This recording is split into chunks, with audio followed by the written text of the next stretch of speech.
So just briefly, my name is Kamasi Korir. I'm a medical journalist here in Nairobi. I'm passionate about health and well-being, and I think that is why I went into media, so that we can raise the profile of how we report media, how we report health, how the health professionals and the science professionals engage with the media, so that we have a more enlightened society and a healthier society. On the panel today, one is Dr. Oscar Gidua, who is a consultant psychologist. He's a consultant forensic psychologist and the chairperson of the Kenya Psychological Association. He's had his mark in various committees, various boards that do deal with mental health. He has had a key role in some of the legislations, like the Kenya Psychologists and Counselors Act 2014. So he's really had an impact in the mental health space. And Dr. Gidua will be taking us through trauma and suicide. On the panel again is Dina Kitui, who is a mental health professional for the last 18 years and currently working with the International Research and Exchange Board as a regional manager on securing access to free expression. This is the East African project. She has worked previously on various human rights organizations, both at national and international level. And she has also had her mark in the area of mental health. And Dina will be taking us through trauma associated with media work and its impact to the professional. And then last but not least, who unfortunately could not join us, is Dr. Frank Njenga, who's a consultant psychiatrist and the presidential advisor on mental health. Fortunately, he has a recording for us, so we'll play that at the tail end of this webinar, which is the Taskforce findings and recommendations in regards to media and mental health. So today we are talking about media, we're talking about mental health, and I look forward to hearing from all of you, to hearing what all of you have to say. And I'm looking forward to a very engaging conversation. If you have anything to raise, you can do that on the chat, and we'll be able to pose this to any of our panelists who will be here, and any of the other professionals who are also joining us here will be able to comment on some of the issues that we'll have raised. So without further ado, I'd like to welcome Dr. Oscar Gidua, who would take us on the first presentation. This is on trauma and suicide. Daktari, karibu sana. Thank you. Thank you so much, Dr. Mercy, for such a gracious introduction. And thank you to everybody else for attending this very important meeting this morning. I see over here a lot of people who have been part of the journey. I see Dr. Njuguna, who's the Director of Mental Health, of course, at MOH. Doc, thank you so much for being here. What I will do, without taking too much time, because I think we will be having more discussions, is to share my my presentation. Let me go there. Okay, there we go.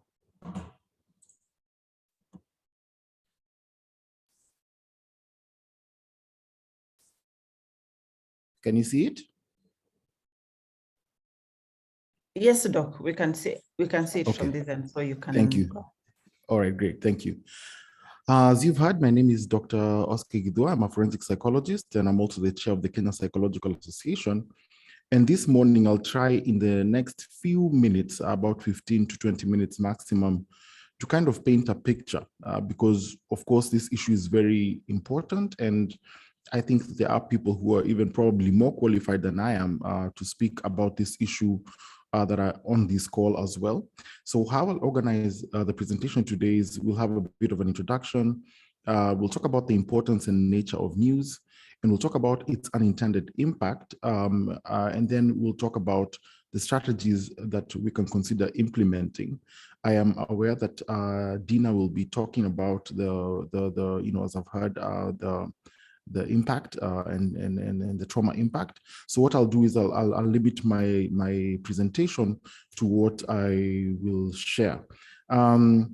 As I said, again, it's a privilege to be here and to have this unique opportunity to be sharing during this very important month of suicide prevention month, and also Suicide Prevention Day tomorrow. Thank you for the Ministry of Health for organizing this. It's very important to have these kind of webinars, because I think through them the public gets to understand a bit more. That they can at least be able to see a bit more about what is going on in the field. I'm also humbled to be part of this panel, which I think includes people who have been in the trenches, and especially Dr. Njenga, who I believe is synonymous with the institutional memory of mental health in this country. Really a pleasure. And he was the chair of the Taskforce, which I was a proud member of. So I'm really happy in the country to see his presentation as well. So if I can talk about the nature of news, and I know there are people who are in the fourth estate over here, and probably what I can be able to share is that the media has been and is still one of the most potent sources of knowledge about our world, apart from a specific study on the same. And we could actually argue that most of the iconic moments that we know in the world have been covered in one form or another as part of news reporting. If you think about the greatest moments, we always see things like, even from abroad, where you have someone like JFK asking people, not what the country can do for you, but what you can do for the country. And those are iconic moments. Or when there's the moon landing and things like that. This puts the media as front and center of how we experience our world, in both its marvelous as well as its very dark hour. Generally increased media freedom also give birth to what we call the 24-hour news cycle, which of course, Dr. you know better than I do, which promises us stories and their juicy updates as they unfold. So we always have breaking news about anything and everything all the time. And this can either be a good or a bad thing, depending on how we look at it. And this has really led to an increased rate of consumption of media reports through various mediums, mostly electronic print and then digital. And when I talk about digital, I'm talking really about social media. I'm talking about internet. I'm talking about smartphones, because of how much they are right now in the world. This has also led to fierce competition within the key players in the industry, with a race of fast to press being the prize. So if I have a story that's juicy and I'm the first one to show it, people tend to watch my station more or read my press more than the other rivals.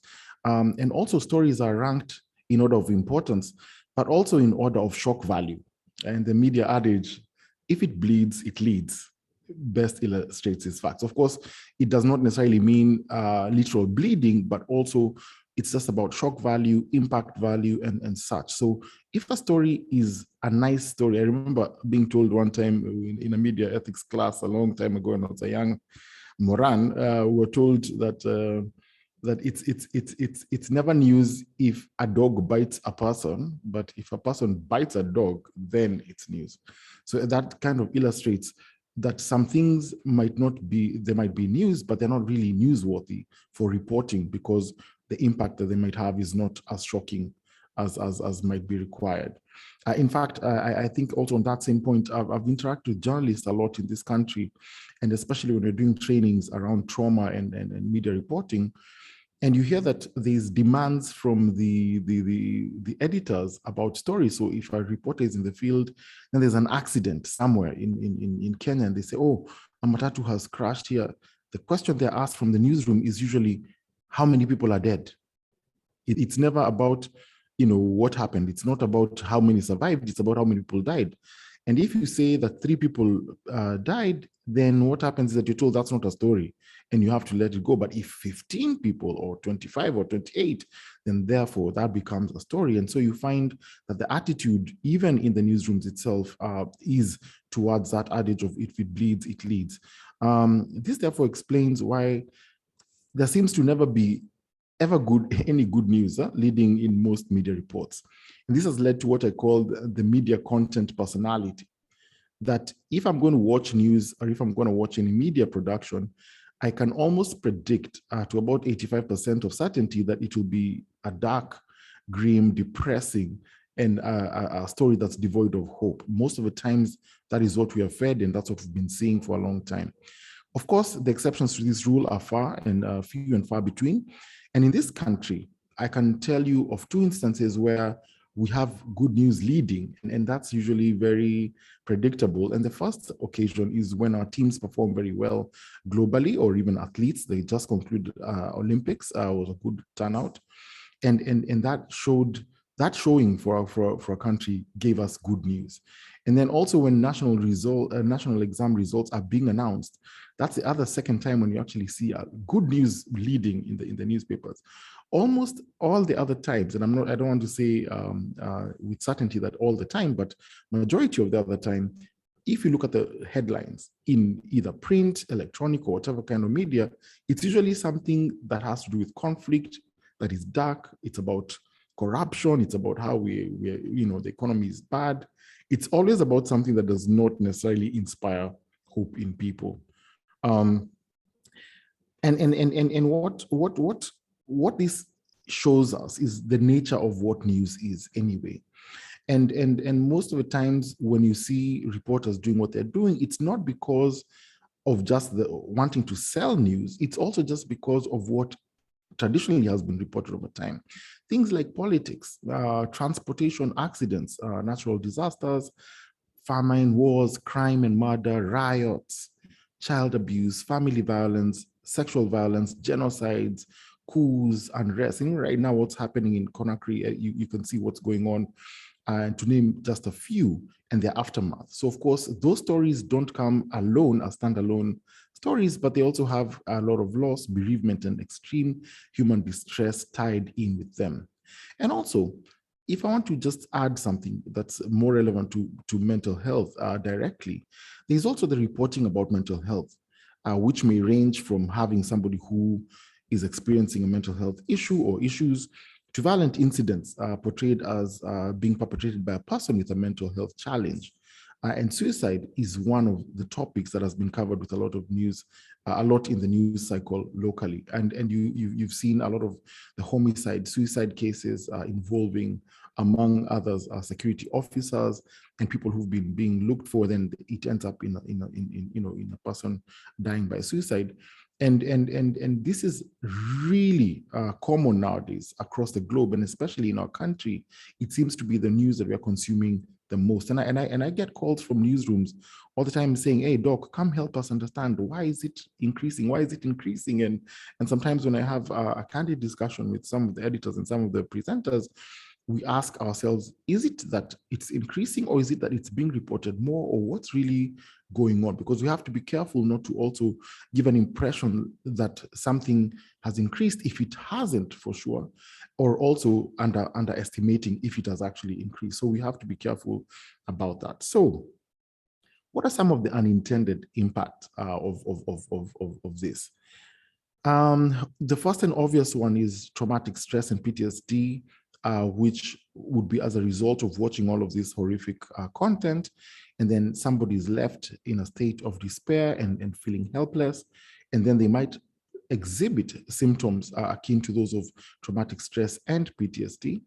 Also, the second unintended effect is probably the journalist who's making a living from this reporting might end up developing what we call a vicarious trauma. And this is not really helpful, because then the mental health of the people who are doing the reporting is also at risk. And that's really, really a dangerous thing. The third unintended effect is a stigmatization of people who are living with a mental health condition or conditions. Because sometimes the way the stories are reported, we find that instead of focusing on the crime, like I know a lot of the questioning and a lot of reporting that I've read that involves somebody who has a mental health condition, it almost seems to always point that because this person had this disorder or disease, that's why they committed the crime. And then they focus more on the disease as opposed to the crime, or start imagining that maybe there was something wrong that was going on with this person that made them commit a crime. Also, a fourth unintended effect is the increase in suicide attempts among people with vulnerability and risk factors. A lot of studies have been made and have been done around the question of reporting of suicide attempts and reporting of completed suicides, and in the idea that whenever those are reported more, we see an increase in attempts as well as completed suicides in the community, death by suicide in the community. And that is something that we need to investigate a bit deeper and see if, in fact, it has the same kind of effect in our community here in Kenya. Also, a fifth one that is probably not intended is prolonged distress among the general population.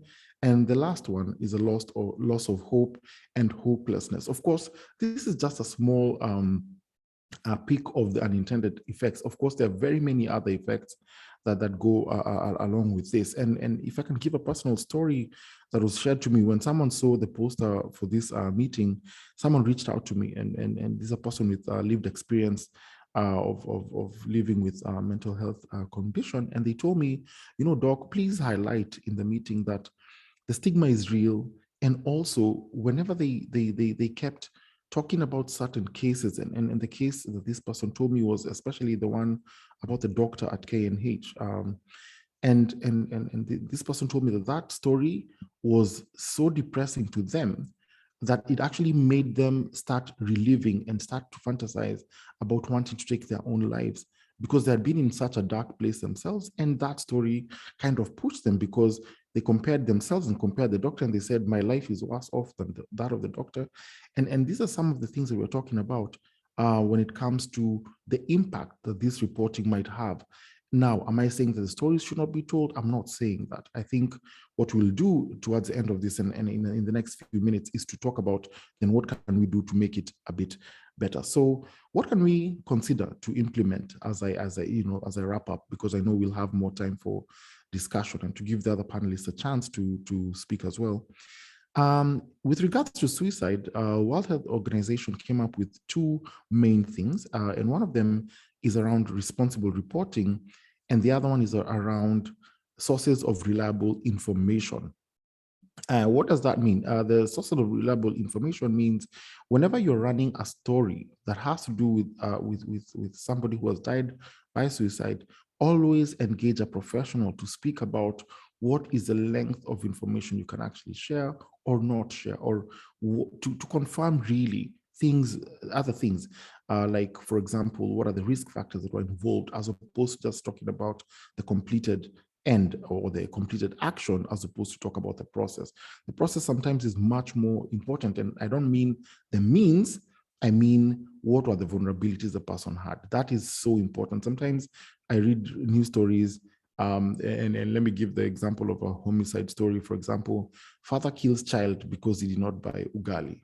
Or do not buy unga for ugali. And when you read that, you say, okay, that's a very dramatic statement, but then does it really go into the issues around that? I doubt that there's any father out there who will just kill a child because of that, or harm them because of that. There are many other things that are in play. And with regard to traumatic stress, I'm not going to dwell on that. The DART Center also talked about responsible reporting, having credible sources of information, and also emphasis on self-care for journalists. And I think that the next presenter, will really handle that much better. So to wind that down, to just kind of show you what WHO was talking about as to wrap up my presentation. WHO spoke to the fourth estate generally and said, look, if you're going to be speaking about death by suicide, then please take the opportunity to educate the public about suicide. So don't run a story about a person who has taken their life in this way without educating people about it. And this means talking about risk factors, protective factors, and talking about things that somebody can do to reduce the chances for themselves of getting into a depressed state that might actually lead to this, or even how to look out for our friends and family and friends to actually get them the help that they require. Also, the second thing they said was avoiding language which sensationalizes or normalizes suicide or presents it as a solution to problems. And I've not seen much of this, especially in Kenya, but this is just something to consider, that WHO was speaking to media houses globally to actually avoid such kind of language. Also, the other thing that they talked about was about the placement and repetition of stories that are about suicide. And here it was about, if those stories are prominently placed, what that also means is that now you're giving them prominence, and now they become something that becomes in the subconscious of the community as it's happening. So I can give you a good example of this. In the last probably year, and even at the beginning of COVID, you can imagine the number of stories that have run in this country alone about suicide. So what ends up happening is like a confirmation bias, where you run a story about it, then you run another one next week, and then another week you run it. And then now the question becomes, why are they increasing? And many times it's about the placement of where that story has been. It's in the first or second page. Also, another suggestion was about avoiding explicit description of the method used in a completed or attempted suicide. And this is key, because for somebody who was desperate somewhere in their house and was really wondering what to do, this might actually give them a chance to imagine the method that they could use. And that is actually one of the other communication I got from people who have lived experience, who are telling me that some of the stories have really prompted them to start thinking deeply about how to harm themselves using some of the methods which have been written about in the news reports. Also, avoid providing detailed information about the site of a completed or attempted suicide. And this I remember, especially in this country, there's some places that have been looked at as hotspots for it. And because of that kind of reporting, then people who even had never thought about it want to take a trip there and see what is so alluring about it, and probably end up confirming that same bias. Also, the question of wording headlines carefully, I don't want to preempt that. I don't want to belabor that too much. I think I've spoken a bit about that. And also this one, which is a bit better, and I think this country is doing really much better than many others, about exercising caution in using photographs or video footage. And this especially about suicide and even about traumatic events. I know that my colleague Dina will talk deeper, and especially if you look at like the Westgate example, which is the classic example, a lot has changed since then. But then it emphasizes to us why we should use caution in using photographs or video footage. And is it even necessary to do that when you're reporting a story? And you know, I can even tell you about the officer, the story about the officer who was on the run, and the pictures that showed up, of course, not because of mainstream media, mostly social media, who's the younger cousin of the fourth estate. We call social media the sixth estate, and that is a big thing there. Also, the WHO say take particular care in reporting celebrity suicides. This is because if they have a huge following of people who are really endeared to them, they might actually, the ones who have vulnerabilities, might decide to go the same way. The idea of showing consideration for people who are bereaved by suicide, that is about sensitivity. This I can talk about even in the question of trauma. In my work, working within responses of terror attacks, I've actually clashed with a few journalists here and there who insist on telling the story, but they're going to interview somebody who's just lost their child, for example, in the Garissa attack, or they want to talk to somebody who's just walked out of the mall in the case of Westgate attack. This is someone who is in the middle of a traumatic situation, and it does not add any value to the story to re-traumatize them or to make them traumatized further than they already are. Also, WHO suggests that we should provide information about where to seek help. And this, I believe, would be great because of partnerships between media houses and the Media Council, for example, in Kenya, and the Ministry of Health and associations of professionals that deal in mental health would really help in this point. Also, the idea that recognizing that media professionals themselves may be affected by stories about suicide. That is true, and that's vicarious trauma like I was talking about. And as I end, I was saying that there's a constant supply of media reports, and majority of them are not necessarily as jolly and happy. But then it's incumbent on media houses to be sensitive on how the reports are researched and delivered in order to protect the general mental health of the population that is consuming it. However, it's not all doom and gloom because a lot has improved, as I mentioned, over the years, especially from the Westgate time. That's 2013. So that's over about maybe 9 years ago.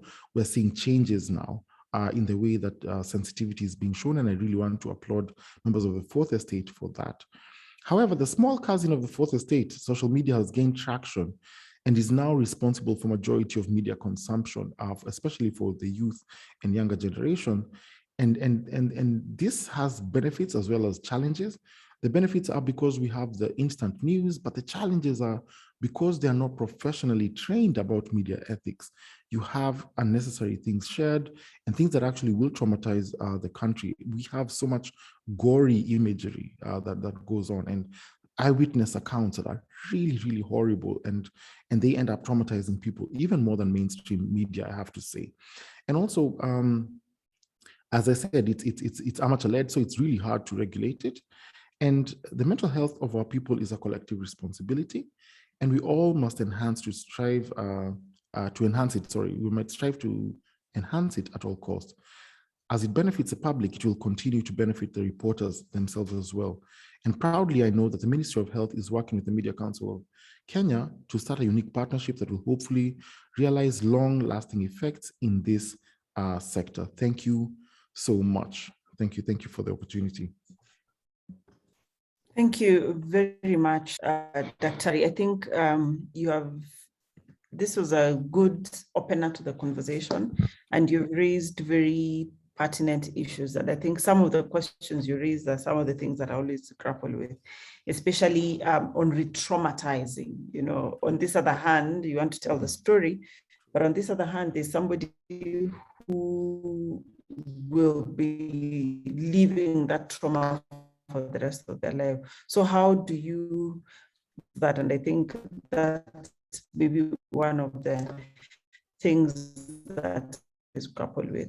The other thing that I would like, the issue of continued reporting on some of these things. When you look back at our data and our trends and what Kenyans, for example, are interested in, Kenyans' stories on homicide, on suicide, on crime, on, you know, those things really get good viewership, listenership, readership. So how do we as a media house then balance between giving our audiences the information and then balancing so that, you know, we take care of the collective mental health of the population? So I think that's a question maybe you can answer once we come to the, you know, Q&A. But I think this was a good opener to the conversation. So anyone with any questions, you can have them on the chat. We'll be able to pose them to Dr. Githua after this. So I'd like to welcome Dina Kitui to quickly take us through her presentation, and we'll hear from Dr. Njenga, and then I will get to the Q&A. Dina, the floor is yours. Thank you, Dr. Mercy.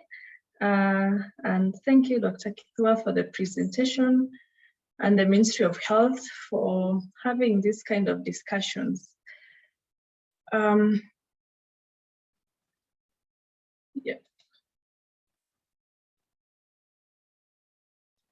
Hope you can see my screen. So I'll be looking at trauma associated with media work and its impact on the profession.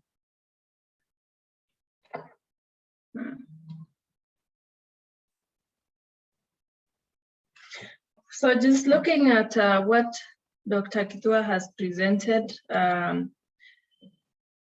you know, media is mainly, you know, flooded with what we call bad news most of the time, and alluding to that which leads. It means that most of the work that actually gets the top stories, including, you know, the work around the reporters, the editors, the photojournalists, who are in most cases left behind, and they're the ones who record a lot of images, are covering a lot of materials that are traumatic in nature. And they range from areas of war, airplane crashes. We have now the pandemic. And I remember working with one journalist who had to cover Bagathi Hospital, and they had very little preparation, and what that eventually meant for their mental health was extremely devastating. And what this actually ends up having is you're dealing with victims, you're dealing with affected communities, and you're dealing with memories and images that last for a very long time. And so I'll be looking at what is the environment within the media that actually helps or impacts the mental health of journalists. So as I've mentioned, when we're looking at victims and communities and journalists as a holistic approach to areas of trauma specifically, it's important for the journalist to consider what is the world of the victim as I am actually making this report. How does it impact the community and how does it impact myself? My experience working with journalists for a very long time, the last part, how does it impact me as a journalist, is the area that actually they do coverage, they do work without considering themselves. And because of that, their employer has also taken them for granted. So when it comes to victims, this goes back to just looking at ethical reporting, and it's been highlighted what WHO has given us guidelines. Their deaths or injuries create a ripple effect of grief. And sometimes what is interesting, as much as we can see the grief with the victim, the grief with the community, the journalists forget that they're part of that cycle that is actually absorbing and being witness to the grief that is going around. There are lessons from the past, like what happened in Oklahoma City in 1995, where actually the editor said, this is a people story.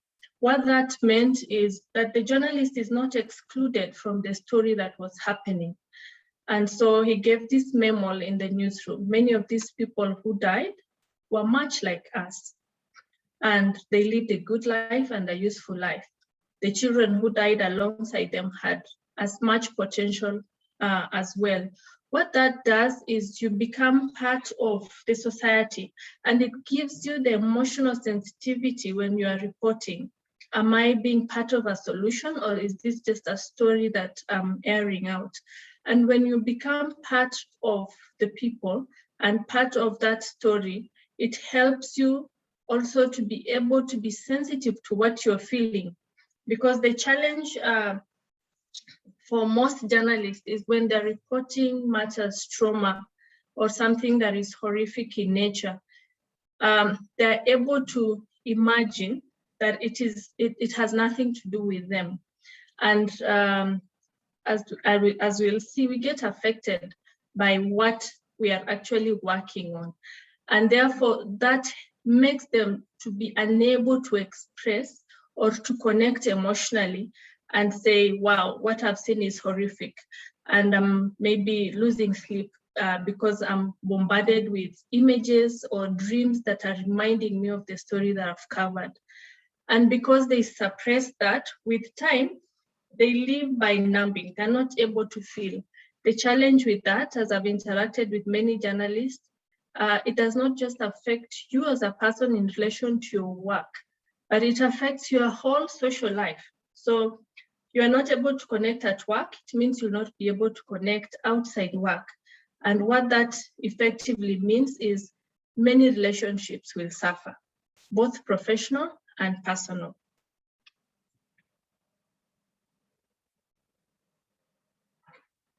So just seeing those images, especially I always am interested to talk to photojournalists who are taking numerous pictures, and they will pick the worst of the best so that they can be able to communicate that story. Usually the reporters have a chance, even through reporting, to share part of what is going on, but the photojournalists are usually stuck with the images that they have taken. By the time they pick just one image, they have taken over 1,000 of images. I've worked with journalists, especially during the Westgate and post-election violence. There are extreme horrific pictures that they take. One of the journalists said when they were new in the newsroom, it was very horrific for them to cover any death. And by the time the Garissa University attack happened, they had been known as the mortuary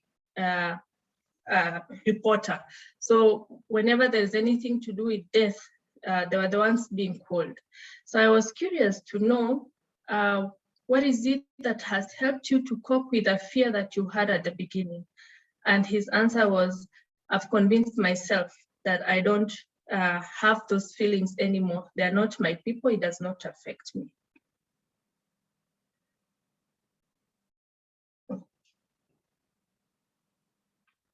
When we look at ethical reporting that Dr. Kithua has mentioned, it's not just about, making people feel better, but realizing that we are part of the community, we are part of the people that we're making those reports.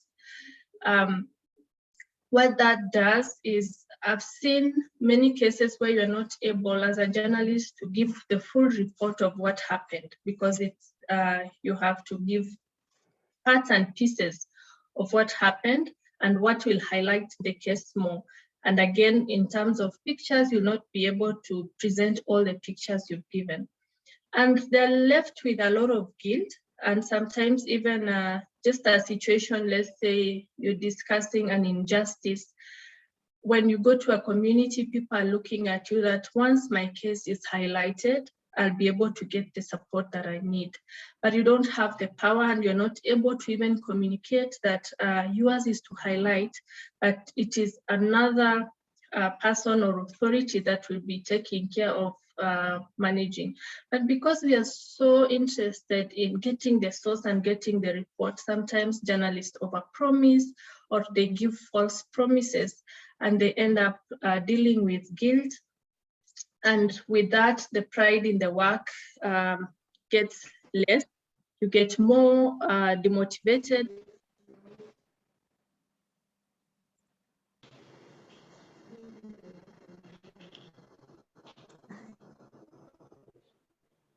Okay, so and then there is less safety and less healing. So when we practice ethical,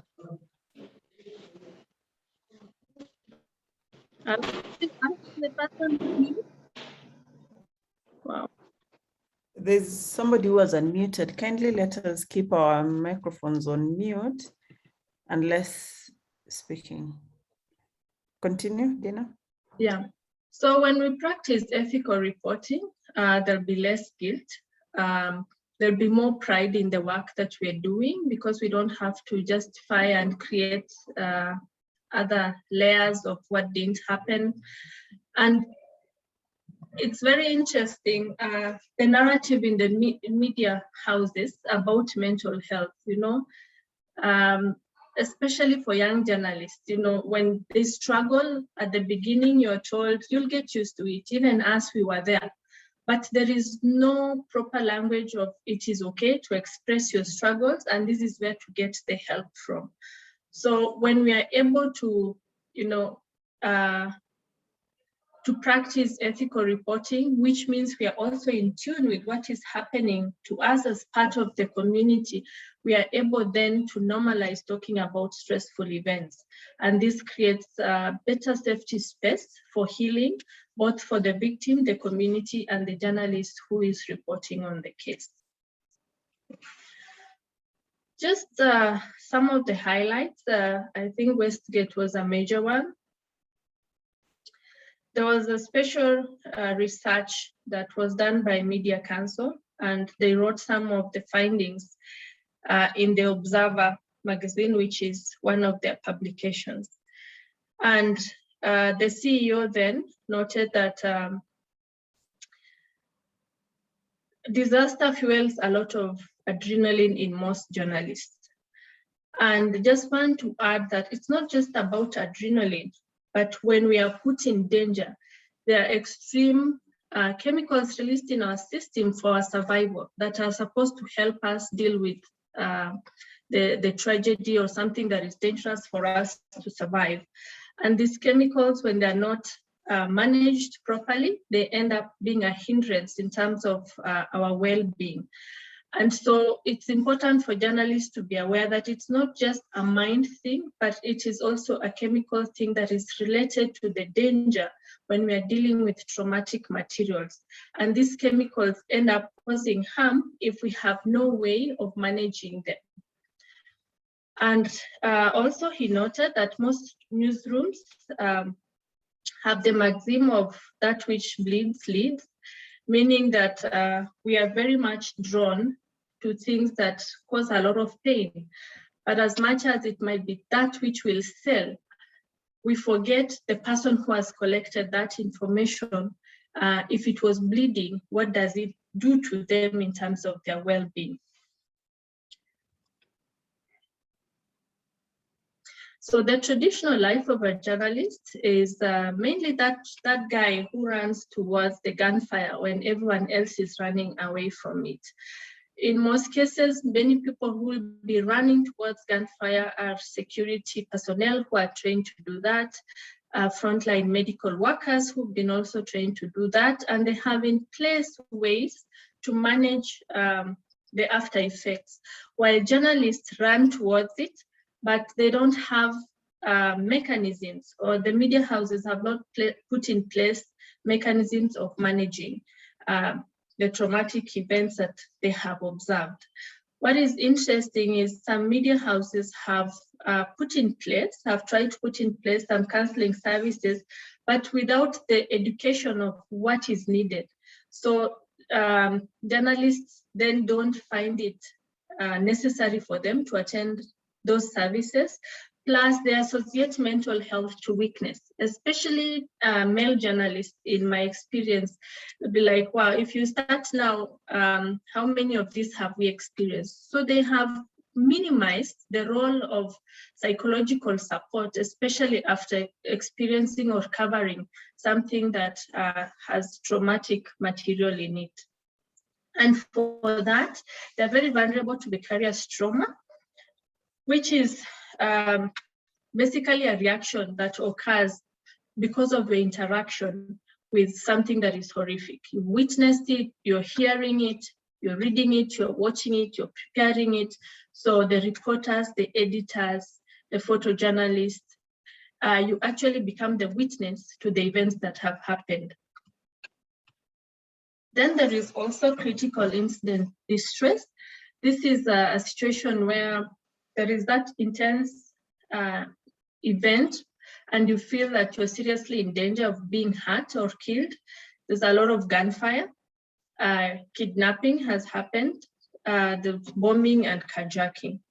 So all this actually leads to various impacts, and some of the symptoms that are presented usually are around nightmares, there are flashbacks, concentration difficulties, memory loss, shaking, headache, and headache is just one of the somatic ailments. So in most cases, journalists will present with a malaria kind of feeling. I have low energy, I feel demotivated, I'm nauseous, I'm having indigestion.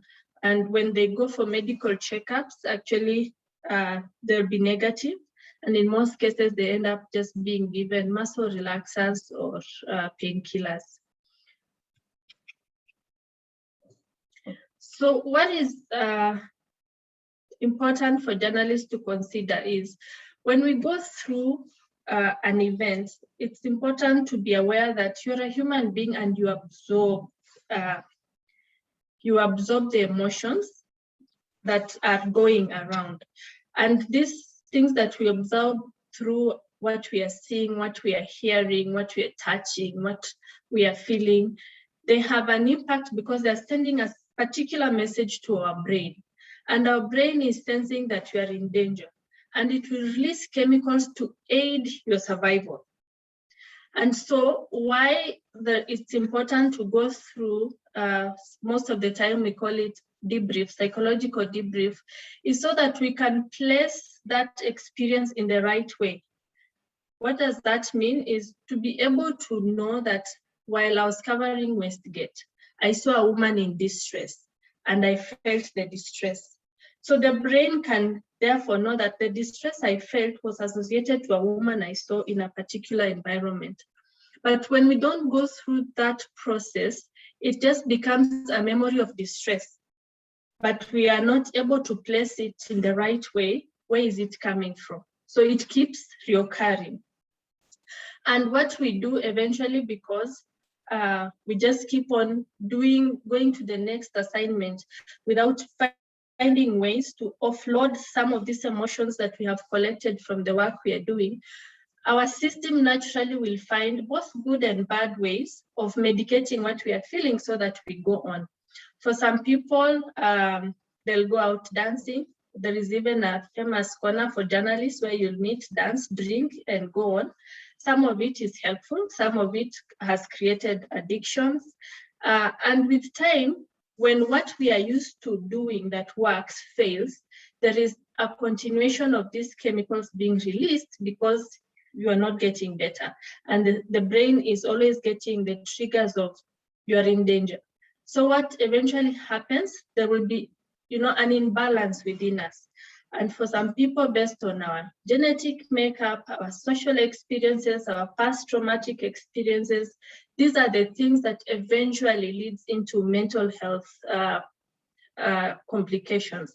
It can be now an anxiety disorder develops out of it. It can be somatization, it can be depression. And these are the things that when they go unchecked over time will lead into suicide. So there's usually an underlying factor, and it comes from an event that we have engaged in, an activity as a reporter you covered, but you never managed to deal with it properly, and your inner resources were exhausted and you didn't get the right medication to it. I always try to explain to the journalists just the same way in the physical realm. When you have a headache, you naturally know what to do. For some people, they will take a Panadol, others will sleep, others will walk, others will ignore it. So if I normally take a Panadol and it's not working, then I end up going to a doctor to check what is wrong. And sometimes it can be an indication of something major happening within my system. Maybe now I have high blood pressure and I get the medication and I'm fine.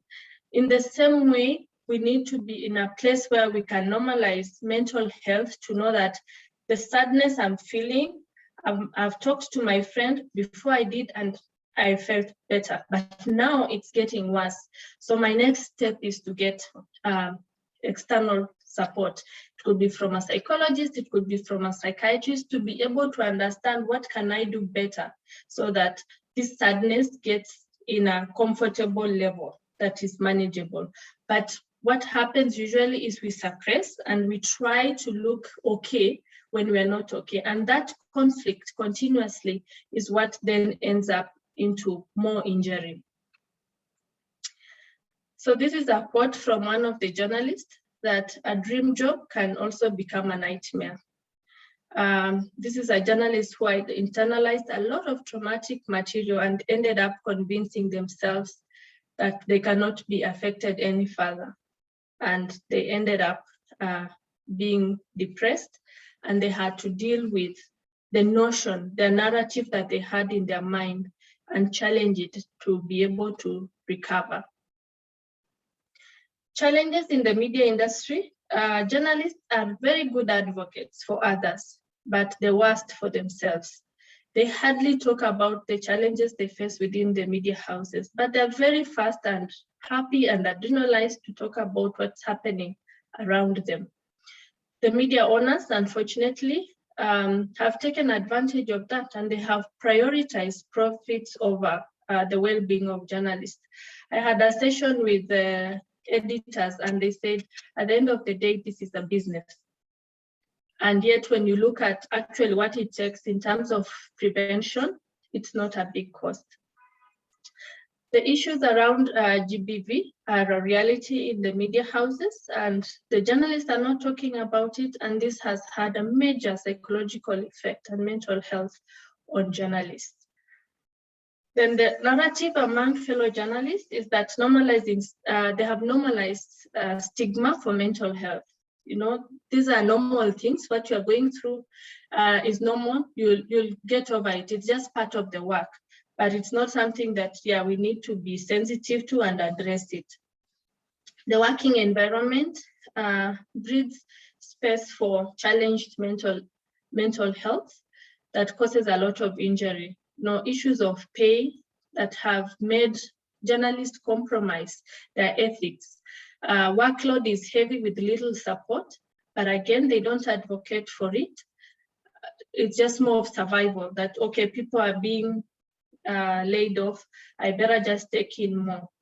Unhealthy competition exists, and also there are safety concerns that when coupled together makes the media industry very vulnerable to mental health. So what that actually ends up affecting is it activates past unresolved emotional injuries.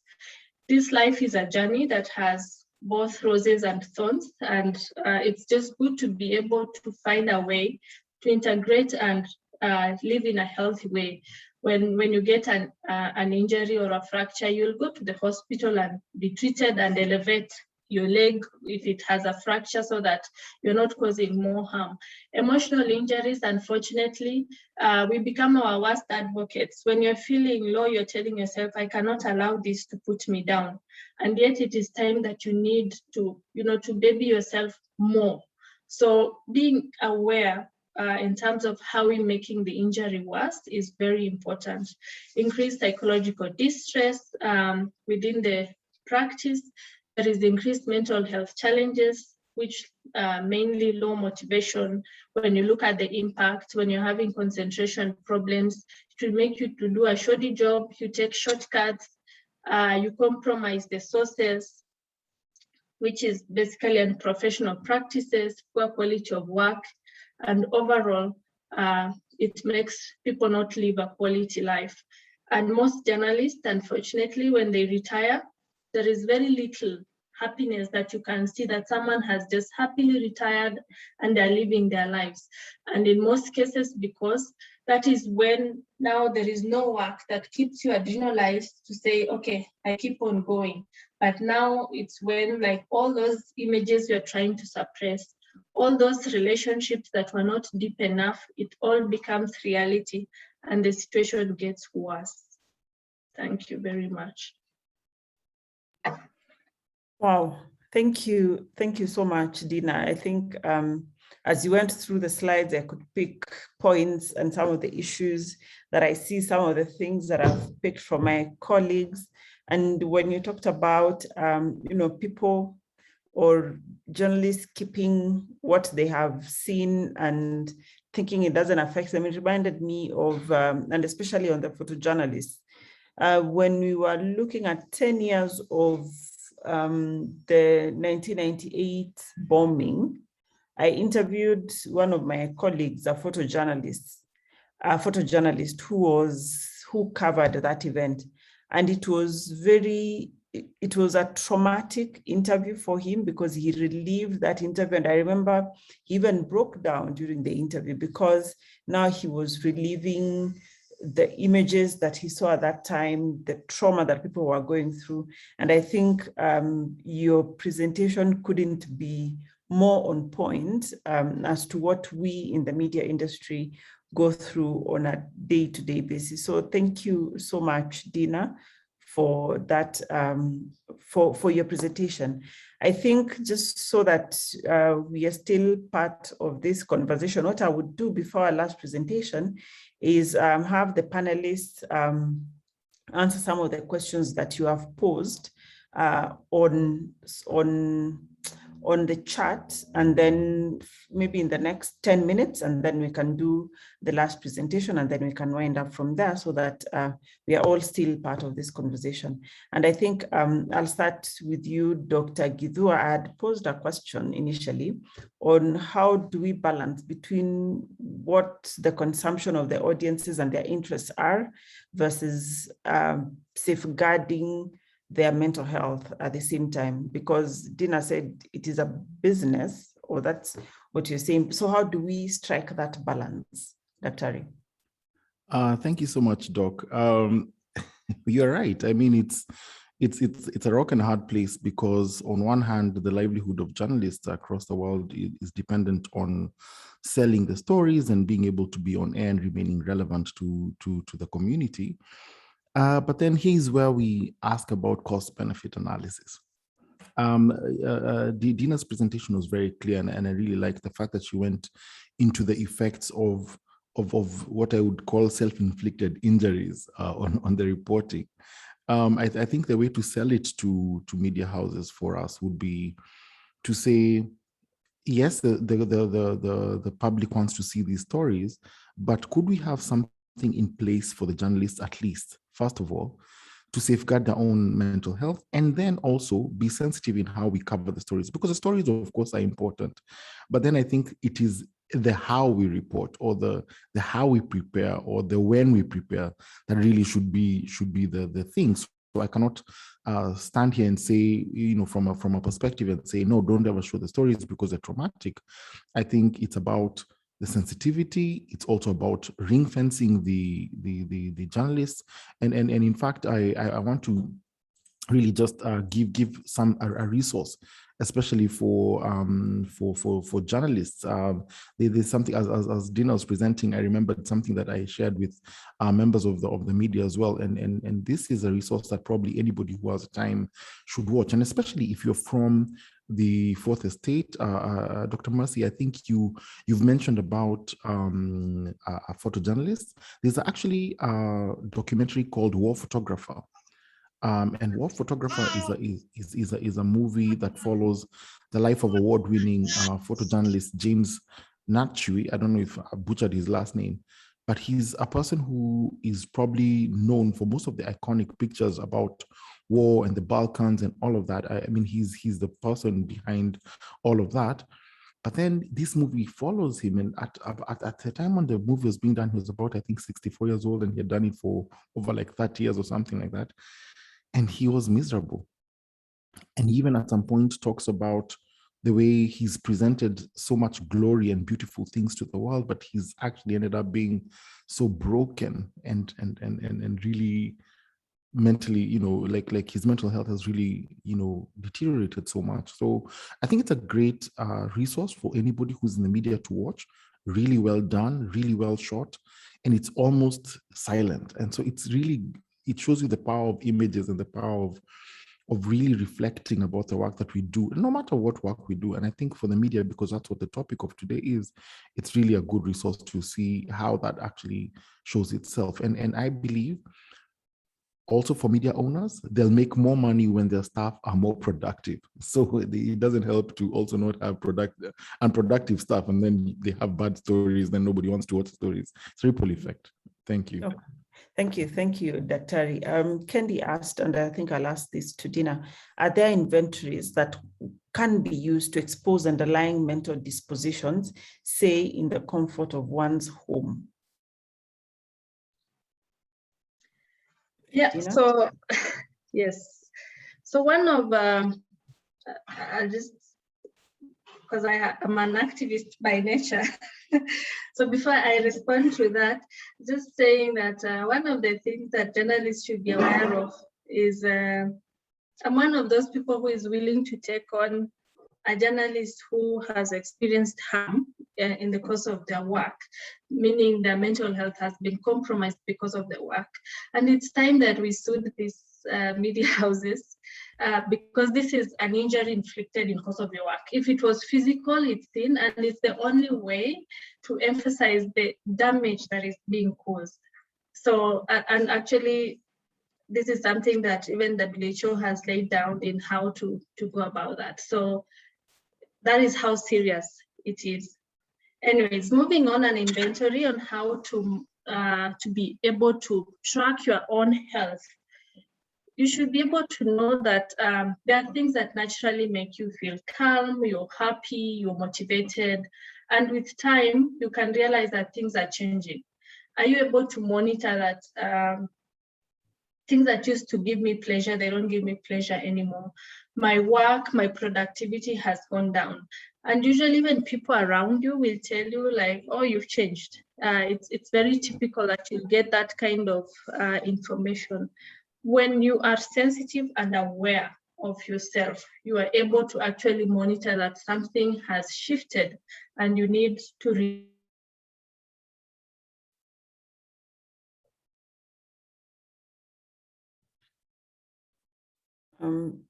did we lose Dina there? Yeah, unfortunately. Oh no, unfortunately. Okay, Oh, she's Dina, back. sorry, we lost you for a minute. Sorry, my connection dropped. No, Yeah, please proceed. so I'm saying that when you're self-aware, you can be able to actually start feeling that things are not the way they used to be.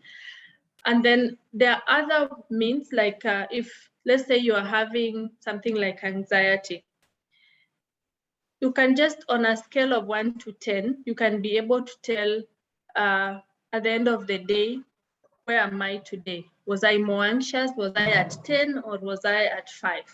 And you can be able to keep track of, okay, I seem to be getting worse by the day. What are the activities happening that are making me more anxious?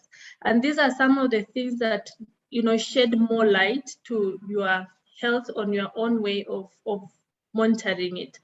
The biggest challenge is that we are so involved in so many activities that we don't take time to be in check with ourselves. You know, if I'm not, you know, like self-aware of, am I getting better? Is my work getting worse? Have I lost motivation? And wanting to know what has happened that suddenly something I used to do in 10 minutes, now it's taking me 3 hours to do. And those are just some of the few things that we can do on our own to have that reflection when we intend to, that can point us in the right direction, because the answers are never too far. And when it's difficult, sometimes because we get overwhelmed with the things we are doing, it doesn't harm to get the extra help. Sometimes if you have a good supervisor, they can point it out. Sometimes it requires a health professional to help you figure out what went wrong so that we can be able to manage. Yeah. Thank you, Dina. Florence was asking about journalists having regular routine debriefing and self-care. Have the media houses factored this as a benefit? I think Dina captured that in her presentation. Then this is from Wati. Is it true, this is to Dina, to say Africans abandoning their culture has a lot to do with our declining mental health within our communities? During our grandfathers' times, support structures were bullet or waterproof. These days, many people, including our immediate family members, say, kila mtu apambane na hali yake. So to sort this, do we reverse the Western or Hollywood influence? Dina. Yeah, I don't know if I'll say it's abandoning culture, but every new lifestyle demands that we be sensitive with how to take care of ourselves. So by design, when you realize that now you are working in a more structured environment that has very strict deadlines and things are transitioning very fast from analog to digital, you need to move with the times. There's a book called Who Moved My Cheese? It actually helps you understand that when change happens, you need to change with it. Otherwise, it's going to break your back. So culture also, there is no abandoning of culture. We can take what was great within that culture that we can implement, especially if it works. So for example, when you have like relatives who can be caregivers so that you can manage your finances better, that is a great thing.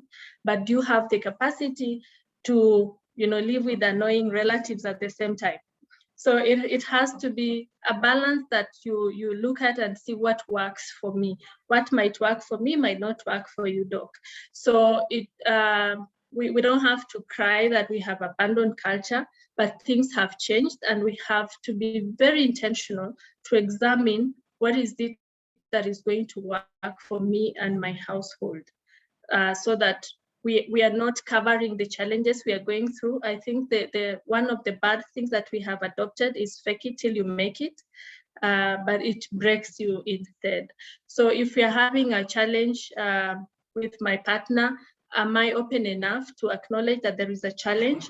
Are we able to resolve it? Do we require if culturally bringing in someone else to help us, or are we going to manage it on our own? So those are the things that we need to be aware, acknowledging the challenges and being proactive in looking for solutions so that we are not living in a pretentious kind of lifestyle, because that is majorly the problem.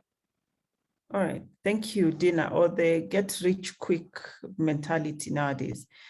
This next question is for you, Dr. Githua, from Mrs. Catherine Boyane. How can the media work in disseminating correct and rich information on mental health breaking news? This, I strongly touch on the police raids and arrests that are conducted on drug hotspots. Media reporting exhibit crime to the viewers more than the illness it carries. This makes our profession, I think, puts our profession in jeopardy, especially in the intervention, treatment, and care aspect. Thank you. Yeah, thank you so much for that question about the drug hotspots. Let me rewind a bit first and probably add my voice to one of the questions about about what should happen. I know that Dina became an activist there for a moment, and she said that media houses should be sued. I think that what I would say is that it has already happened, but in other jurisdictions. So, like in the United States, if I can give a quick example, traumatizing content started being prevented from being shown on American TVs after they had what used to be called police chases. They used to have live police chases. So someone's been arrested, they're almost being arrested, and then they're being chased along a highway. Then police cars are behind them. And then what media houses do there, of course, they have way more money, so they have helicopters and stuff. They'd hack into the police radio frequencies and then go up and become airborne and follow the chase and see where they're going. So they'd tell guys, now these people are on Thika Road, then they're turning left, now they're on Westlands, like that. One time, during such a live coverage, what happened was a lady who was being chased, I think who had previous mental health issues and depression in her background. After she was caught by the police, she got out of the car and she shot herself live on TV. What I can say is that because of that action, the lawsuits that followed to that media house that actually was showing the chase ended up there being a rule about the 7-second delay. I think in Kenya we have that 7-second delay, especially in its live coverage of things like that. And I've seen, especially with the most recent terror attacks, that whatever live coverage was going on was actually delayed so that at least there was no risk to actually showing something traumatizing. Now, to come about the question about the breaking news and police raids and everything, I tend to agree that for me, for two reasons. Number one, I'm a forensic psychologist, so I'm a bit biased when it comes to security sector. And one of the things I would say is actually when we speak with media houses, one of the things I ask media houses is a story about a raid on maybe a drug hotspot or somebody who's done something wrong. Can that story be told without showing the operational issues that are going on with the police or with the security agents? What ends up happening is that number one, you're traumatizing people, you're showing a lot of weaponry and all of that. But number two, you're also jeopardizing our gallant soldiers and our gallant people in uniform as well. You're jeopardizing the security because you never know who might be watching that coverage and they might actually outflank the person and attack them. We've seen that in terror attacks. We've seen that in the 14 Riverside attack, where our officers were actually attacked because of coverage of somebody who watched it, an enemy who watched it. So I think for me, I want to say that I don't think our profession is in jeopardy, especially if you mean the psychology profession. But if it's the psychology profession, it's not in jeopardy because we can still work in conjunction with media houses to sensitize them the same way Dina is talking about, and she's done a lot of work in this area. But she said that, look, if we partner with media houses, we can actually inculcate some sensitivity about how they report some of these issues to prevent the eventual outcome of what happens, which might actually be damaging to our mental health. Thank you. Mm-hmm. Thank you, Dr. Ari, for that elaborate answer and the examples. I think I like your examples. They bring the story or the point home. I'll take two more questions and comments. This is from Karaoke about The ripple effect on traumatic events encountered by journalists in line of duty does not end at their doorsteps, but also extend to their significant other relations in families such as parents, spouses, and children. Mental health professional help then becomes a necessity for the entire family. Have journalists actively attempted to seek working out a policy that would support them and their significant others while in the line of duty? This I'll combine with a question from Naomi about, was it Naomi? No, from Beatrice, about including psychosocial safety awareness and knowledge into the journalism education curriculum for media practitioners. Is this something that government can prioritize? Is it government prioritizing? I think I'd like a comment from each one of you, and then we go to the last presentation. And thank you everyone who has made some comments on the charts and the questions. It's very encouraging, and it's good to hear your thoughts on this. So Dina, then Dr. Gidwa, then we go to the last presentation by Dr. Njenga. All right. So one, I'd like to say that media should work with like-minded partners in enhancing mental health and general well-being. Issues of regular debriefing, continuous psychological education, having, when you have leave, you need to take leave. I don't know if journalists take leave, are very key to issues on mental health. And as sometimes employers might not be able to extend the psychological support to family members, but when the primary reporter is supported, they are empowered. The same way we are talking about responsible reporting, when the journalist is empowered to know when they're affected, how to get this support, how to communicate what they're going through, they're much better placed to even provide the support to the family. Most of the time, the families get affected because the journalist is suffering. They don't know how to communicate their suffering. They'll end up having different kind of behavior like avoidance or being aggressive, or seeking extramarital affairs as way of coping without the family understanding where this journalist is coming from.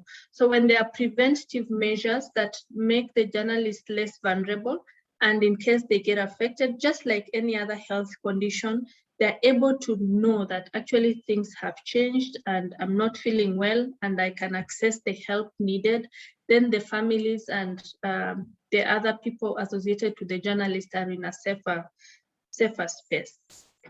Thank you. Thank you, Dina. I think for me, my contribution will really center on the first question about, have journalists factored it in? Now, I think that the curriculum of journalism does not, and Dr. Korir, you can probably correct me if I'm wrong. I've not seen anything in the curriculum for journalists that actually talks about mental wellness and self-care and all that. It's mostly about the methods of doing it, the ethics, and all the technical issues around it.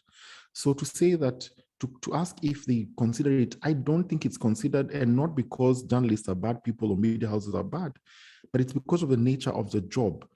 You'd have to really be deliberate in how you're deploying your journalists, your reporters, how are you going to group them together to get the support that you're talking about? Are they going to be checked periodically, or, and unfortunately, because of our help-seeking behaviors as a society, most of the times people don't proactively seek help before something has gone wrong. So it's really hard to find somebody saying, look, I want to prevent from getting traumatic stress reactions, so let me go and talk to someone about it. It normally will be usually when you realize those issues that Dina is talking about. You're not sleeping well, you're engaging in drug and alcohol abuse, and you're engaging in probably even domestic violence, you have flashbacks, you have all of these things going on in your life. And then that's when then you realize, wait a minute. And I remember during a session with some journalists, we're talking about the drinking and the personality of journalism. And they were laughing, and it was not a laugh. They're not laughing because it's a joke, but it was because they knew it was true. That it was actually a nervous laughter. That oh my goodness, you're right. We've gone through so much over so long, and without so much help, we ended up adopting coping mechanisms that are not necessarily the healthiest. Now, what we do as psychologists and people who are in this space is that we do not judge those coping mechanisms. However, what we do is to help journalists recognize that's what's happening. We try to speak to senior management and say, hey, look, this is what's happening to your people. And then trying to bridge the gap between where they are right now and where they can be, which is a place of better wellness and better reporting. So I think for me, that's what should come out of this conversation, especially about the media. And I know that yesterday you had the esteemed Mr. Buire, who is from the Media Council of Kenya, and in the work that we've done together and with the rest of the group, we actually agree that there should be something being done, and MOH has really answered that call, and that's why right now there's a group that's working on SOPs and ways of how journalists can actually take care of their mental health. So I think that it's even better that it's coming from the ministry, from a partnership with the ministry, because that means it will cover the whole country and not only one association or only one media house. At least if that comes out as guidelines that we can actually follow, then all media houses can adopt them, and probably we can walk towards better mental health. Thank you. Thank you very much, Dr. Yandina, for very elaborate conversation and discussion. Thank you everyone who has put in some questions and comments on the chat. We'll continue this. Dr. Makau will share with us Dr. Njenga's presentation. Unfortunately, he couldn't make it for this. He couldn't make it live here, but he did this recording. So we'll get to hear that, and then we'll wind up this conversation. Thank you.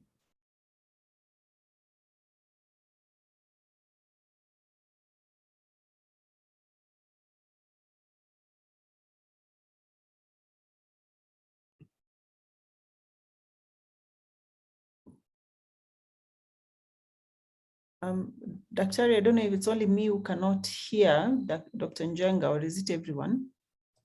Yeah, we can hear. Yeah, Right. I think the volume is either low or... There's a setting that you need to turn on when you're playing video on your computer. Did you hear the last part? Not yet. Share the sound. Not yet, Doc. Okay, just 1 minute.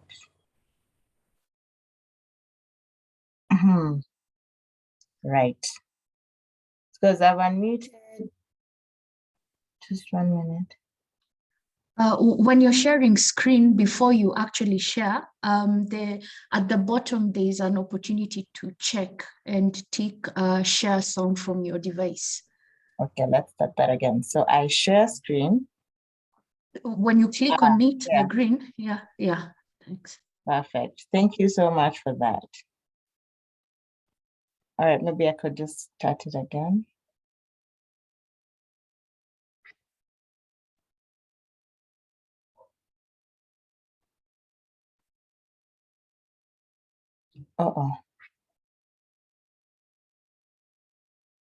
Let me do it again.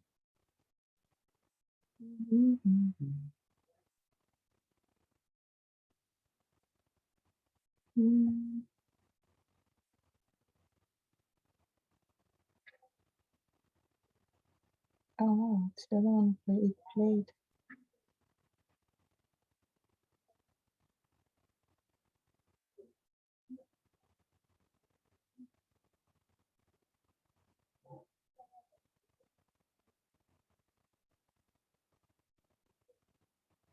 Oh, completely. Are you able to hear now? Yes, good. A very good morning to you all, and thank you for turning up for this webinar on the mental health findings of the Mental Health Taskforce. By way of the history, you will recall that back in June 2019, the president directed that all arms of government get into activities that would evaluate and ensure a better understanding of the mental health landscape in the country. In that spirit, Cabinet met in November of 2019 and directed the formation of a mental health task force, which was inaugurated a few days later by the then Cabinet Secretary, Honorable Cecily Kariuki. I was asked to chair the task force, which I did. The mandate essentially required us to travel across all parts of the country, which we did. We had visits to the coast, to central Kenya, to western Kenya, and collected views from all manner of groups, including members of the media. We had some very interesting findings, for example, from the faith-based organizations. We had some very interesting findings from teachers and parents, but today we will focus almost exclusively on what we were told by men and women of the media. Before I delve into that, we have now, you can see, some of the key findings of the day. The first very clear and very loud finding of the task force was that Kenyans in general recognized the very heavy burden of disease that is associated with mental disorders in general. Contrary to what was assumed prior to this, Kenyans are acutely aware that mental disorders are a serious problem, a serious challenge to themselves, but more crucially, that we must do something about it. The second important finding of the task force was the fact that we as Kenyans have invested very little.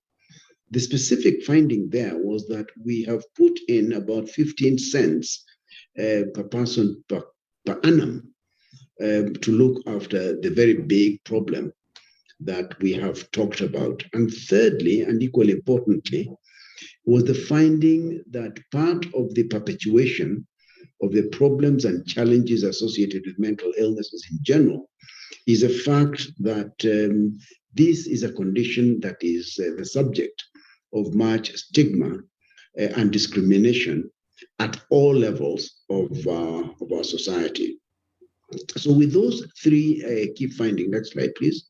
With those key findings, we now are able to focus on the specific issues that relate to you, ladies and gentlemen, of the media. Now, one of the things that we were told by Kenyans about you people in the media is that you seem to be obsessed. Their words, not mine. You seem obsessed with bad news. So that if, for example, there is food that is contaminated with aflatoxin, that will be the headline in the print media. Kenyans would like also to know, in addition to bad food that has aflatoxin, when we have a bumper harvest, for example, and one of the complaints that Kenyans were making is that the media only tells us when there is bad news about food, for example. Tell us when you have had a good bumper harvest. Tell us when our milk farmers are producing a good, plentiful milk. Tell us things about poultry when it's working. Don't feed us with bad news all the time. In the same vein, Kenyans complained that the things that capture headlines are to do, for example, with the terrible ethnic clashes that we've had in the past, the serious accidents, buildings collapsing around us, nothing about new buildings coming up, very little about peacemaking that we know exists either within our churches or our communities in general.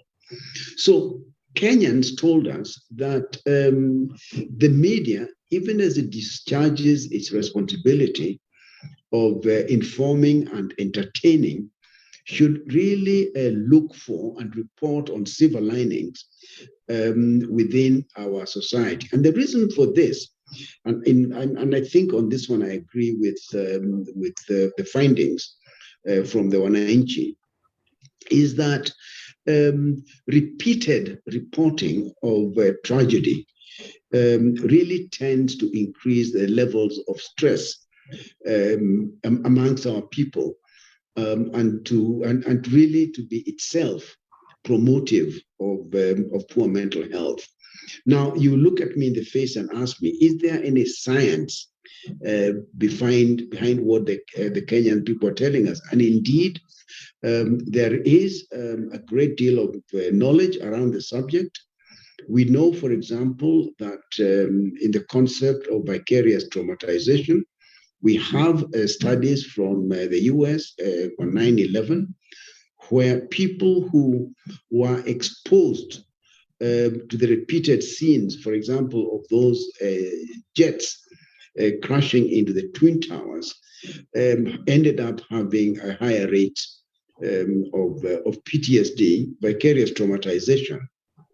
We have them similar evidence from other tragic incidents that were played and replayed on television. So that's the other thing that our people pointed out. They also pointed out in this regard that our media tends to show us images, particularly on television, of very graphic and disheartening and disquieting detail. For example, in scenes of road accidents. Kenyans told us that informative as such images are, they tend to increase their stress levels, and they tend to upset them, and they would prefer a way of regulating the kind of images that are shown during news, particularly when younger viewers are present. So a lot of encouraging information about the media and its usefulness and the benefit, but also the Taskforce received reports that there are challenges in the way things are reported, both by the electronic and print media. Next slide, please. So we then had our sessions with media practitioners. And in this regard, I would like to report that we were guided by our own experience here in Kenya. And by way of background, back in '98, after the American embassy was bombed by whoever it is that bombed it, we realized that media personnel actually were very traumatized people. And we noticed this in the first couple of weeks of that incident. A number of media practitioners tended to show signs of minor mental disorders, lack of sleep, restlessness, agitation, irritability, that sort of thing. And actually, in 1998, we are able to put together something we called a comedy night. That was the extent of our knowledge for media practitioners. And at that point, we realized that the media people are literally fast responders, whether it's by way of road accidents, whether it's by way of terrorist attacks, ethnic clashes. And even recently, we have had occasion to examine and manage media crews in particular, who have been reporting on a regular basis on murders, recent murders in different parts of the country. So this conversation is two-way, in my view. On the one hand, it's an observation by the task force that there might be a better way of reporting news in our country. But equally important, perhaps even more importantly, I would suggest, we have a responsibility for making sure that those people who work for the media and who are an integral part of our democracy are themselves the subject of our care and attention. And really, when we talk about trauma, men and women of the media must be considered as bona fide subjects of our attention. So really, next slide, please. So we then went back to one of our key findings, which was relating to stigma and stigmatization.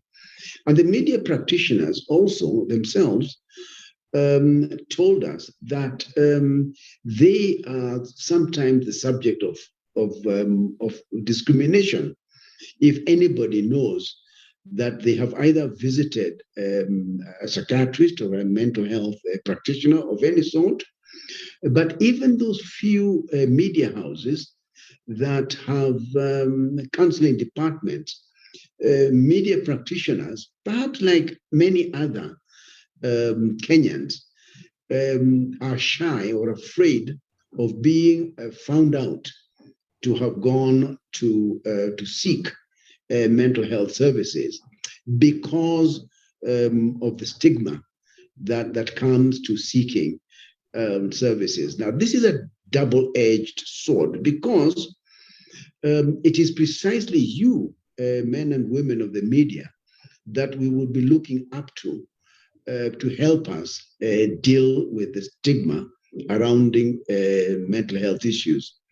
So really, today is a very important day because you will hear, and you're hearing directly from the expert, the role you can play, not only to help those people who are literally out there, but yourselves as well. And I think at the end of today, your reporting of mental health issues will be more accurate, will be more objective, and will help in the reduction of the stigma, not just amongst the lay public, but I would hope amongst yourselves, because all of us stand to benefit when your reporting is accurate, reliable, and really helpful to the people of Kenya.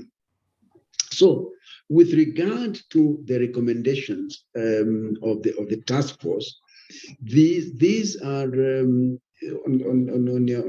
your you can see on your screen the recommendations that we put in place, and some of them are individual and some of them are corporate. For example, you will be hearing about your responsibility for caring for yourself. And this is very, very important because it's not said often enough that you care for yourself, and then after you have done that, you have the capacity to care for other people. And I think training on, for example, psychological first aid for yourselves would be a good thing, and I hope that somebody will be talking to you about psychological first aid today. I know that many of you are aware of the importance of physical exercise, and very interestingly, a lot of you would think, wrongly in my view, that physical exercise is for your heart and for your lungs and for your muscles. Not at all. The primary beneficiary of physical exercise, actually, as it turns out, is your mind. And we encourage physical exercise in all its forms for the improvement of the functioning of your mind. The other bullet correctly, in my view, indicate that when you report, you must avoid derogatory terms.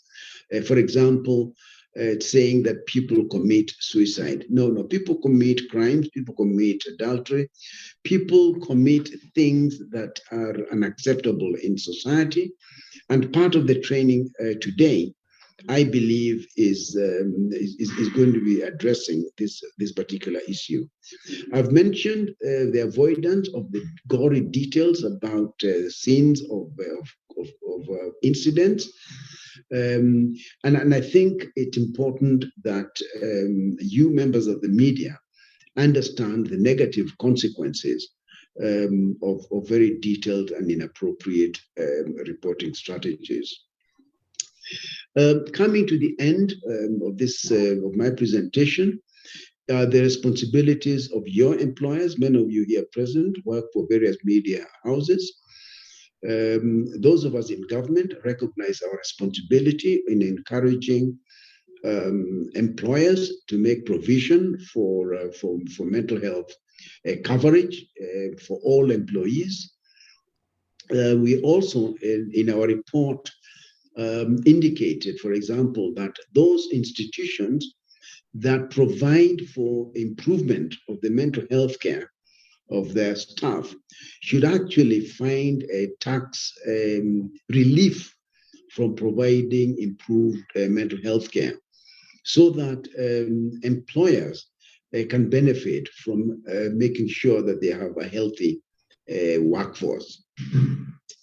We also realize that other than very difficult working hours and environment, people can help each other by having a buddy system at the workplace, an environment in which individuals can talk to each other about their health and psychological and emotional needs with their own contemporaries. And I think institutions can and should be able to promote.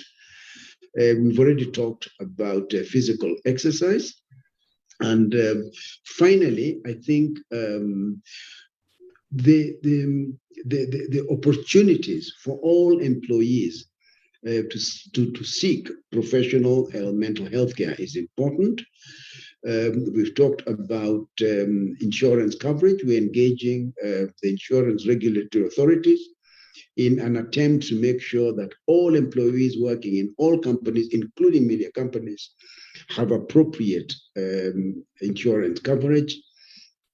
And those who work particularly in the public service, we have recommended as a task force that performance contracting include elements of the promotion of mental well-being as part of the contract that all people who work in the public sector enter with the government. This method was used with great effect in combating the HIV pandemic, and we are recommending it the same or similar method when it comes to dealing with the problem of mental disorders. So, ladies and gentlemen, these are the findings that relate specifically to your activities as media practitioners. I would recommend the report in its entirety to all Kenyans, and in particular practitioners of the media, because it contains a number of findings that will educate and inform you, and you might find it appropriate to use some of that information by way of disseminating it from your consumers. Ladies and gentlemen, allow me to thank you very much for your very kind attention, and I wish you a very good day and very happy deliberation on this landmark day where mental health and the media have come face to face. I hope this being the beginning of a very happy and prosperous life together. Thank you. Thank you very much. I think we thank Dr. Njenga in absentia for that elaborate presentation and tips on how to cope and tips on what the mental health media practitioners and the media owners can do to support journalists and we media in the course of our profession. So thank you very much to all our panelists, Dr. Gidua, Dina, and Dr. Njenga. Dr. Gidua and Dina, I'll give you just a minute each to give a concluding remark, and you may react to what Dr. Njenga said, and then we can close from there. I'll start with Dina, then Dr. Gidua. Thank you very much. Just to be, it's important to include mental health in the curriculum for journalists because it's a reality in terms of their work, and continuous education for the media and general public on mental health is the way to go. So thank you very much for organizing this kind of engagement. Thank you so much, Dr. Korir, and thank you so much, Dina, and of course, my senior, Dr. Njenga, for the presentations. I think mine will be just an appeal to us to start listening to ourselves as a society, and to say that probably we need to start asking ourselves what is important and how can we actually consume news without necessarily consuming what might harm us. And of course, because we do not have control as the people who are not producing the news, then the shoe goes to the other side. And Dr. Korir, I think the colleagues and the senior colleagues who are the media owners and the editors to say, let's put mental health first. Let it be part of the process. Let it be part of the process of researching stories, of reporting stories with sensitivity. And in this way, we're going to actually protect the mental health of our population of Kenyans. And in terms of what Dr. Njenga spoke about, since I was part of the task force, I just want to concur with everything he talked about. And those are what we actually gathered from Kenyans. And to me, that was a really humbling experience. And I think very powerful as well, because Kenyans told us that they're seeing this and it's hurting them. And so I would not go in any other direction than to actually protect Kenyans because of where I sit right now and say that let us try and protect the mental health of all Kenyans at home. Thank you so much, Dr. Korir, and thank you for this opportunity. Thank you very much, Dr. Gidua, consultant forensic psychologist, Dina Kitui, and Dr. Frank Njenga for your, detailed, elaborate, and good opinions on what the findings have been, what you have seen in your different practices, and the tips, and good words of wisdom for the journalists, for the media practitioners who've been in this meeting. I think there's a lot for us now. The onus is on us to change and improve how we report on mental health, how we frame mental health, and maybe particularly how to put mental health at the forefront so that as a media house who are tasked with setting some of these conversations or, priming some of these conversations that would affect society, maybe the onus is on us now to be able to change the course of the conversations and the discussions on mental health so that we move from where we are now to somewhere better, to stop stigmatization, to stop criminalizing some of these things and be able to offer solutions to society.